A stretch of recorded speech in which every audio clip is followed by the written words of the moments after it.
Orthophoniste, orthopédagogue, psychoéducateur, éducateur spécialisé, agent de correction du langage. Si vous êtes parent d'un enfant en milieu scolaire, c'est un jargon que vous avez sûrement déjà entendu et qui peut vous sembler nébuleux. Voici quelques pistes pour vous aider à mieux différencier les rôles de ces intervenants scolaires qui travaillent en équipe avec votre enfant. Tout d'abord, le psychoéducateur ou la psychoéducatrice en milieu scolaire peut évaluer le bien-être affectif et le comportement de votre enfant. Il peut intervenir avec votre enfant pour développer son estime de soi, ses stratégies pour résoudre des conflits avec ses pairs ou pour gérer ses émotions. Il joue également un rôle de soutien aux enseignants pour les enfants qui présentent des difficultés d'attention ou de comportement et il peut animer des ateliers en classe portant sur différents thèmes comme l'intimidation ou la violence. L'orthophoniste en milieu scolaire peut évaluer le langage de votre enfant, tant sa compréhension que son expression du langage. Il cite des objectifs précis pour l'aider à mieux comprendre les phrases, à mieux exprimer son message et donc à mieux communiquer à l'oral et à l'écrit. L'orthophoniste peut travailler directement avec votre enfant ou faire des activités en classe pour modéliser des stratégies de stimulation à l'enseignant. Il peut aussi faire des activités de dépistage pour identifier des élèves à risque de présenter des difficultés de langage. L'orthophoniste joue également le rôle de formateur auprès des intervenants scolaires sur différentes problématiques reliées au langage comme la dysphasie ou la dyslexie. Les psychologues qui travaillent dans les écoles ont souvent comme rôle premier celui d'évaluer le profil des enfants qui présentent des difficultés d'apprentissage. En effet, ils peuvent évaluer le niveau de développement de votre enfant, sa mémoire, son attention ainsi que ses processus d'apprentissage. Les psychologues peuvent ensuite suggérer différentes stratégies à mettre en place en classe pour aider votre enfant à mieux se développer. Les psychologues jouent aussi un rôle dans les demandes de dérogation, quand on souhaite par exemple que notre enfant saute une année scolaire, dans le cas où il serait né après le 30 septembre. En outre, les psychologues offrent des formations aux autres intervenants portant sur des problématiques précises comme le trouble de l'attention ou le trouble du spectre de l'autisme. L'ergothérapeute à l'école a pour mission d'évaluer l'élève au niveau de ses mouvements physiques, à savoir l'équilibre, la coordination et l'utilisation des grands et petits muscles qui nous permettent par exemple de s'asseoir, de marcher, de tenir un crayon ou encore de s'habiller. Il vise à améliorer l'autonomie de votre enfant en classe de façon à ce qu'il accomplisse le mieux possible ses activités quotidiennes.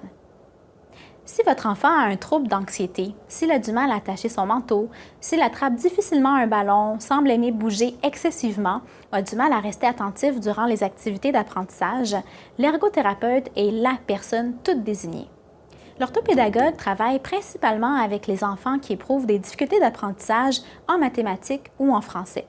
Il peut aider votre enfant à développer des stratégies pour mieux résoudre des problèmes mathématiques, pour mieux comprendre des textes ou pour lire plus rapidement avec des techniques plus personnalisées. L'orthopédagogue intervient directement avec votre enfant et soutient l'enseignant pour adapter ses activités pédagogiques auprès des enfants qui éprouvent des difficultés. Si votre enfant fréquente une classe spécialisée comme une classe langage, il est possible que ce soit un orthopédagogue qui lui enseigne dans sa classe. L'éducateur ou l'éducatrice spécialisée a un rôle similaire au rôle du psychoéducateur avec qui il travaille souvent de pair, à l'exception qu'il ne peut pas réaliser les évaluations cliniques. C'est souvent le spécialiste le plus présent dans le milieu scolaire. Il peut accompagner votre enfant en classe pour l'aider à réaliser des activités ou à suivre la routine du groupe s'il présente des défis particuliers, par exemple une déficience intellectuelle ou physique. L'agent de correction du langage n'a pas pour rôle de corriger votre enfant s'il dit un mauvais mot. Il assure plutôt la mise en place et l'application du plan d'intervention établi par l'orthophoniste pour améliorer les habiletés langagières de l'enfant. Il s'assure que le suivi de l'élève en collaboration avec l'orthophoniste se fait bien et l'orthophoniste va superviser le tout de manière directe ou indirecte. Ce que ces professionnels ont tous en commun, malgré leur rôle spécifique? Deux choses. D'abord, ils ont pour mandat d'accompagner votre enfant dans la réussite. Ensuite, ce ne sont pas des mécaniciens qui peuvent réparer votre enfant aussi simplement que vous faites réparer votre voiture au garage.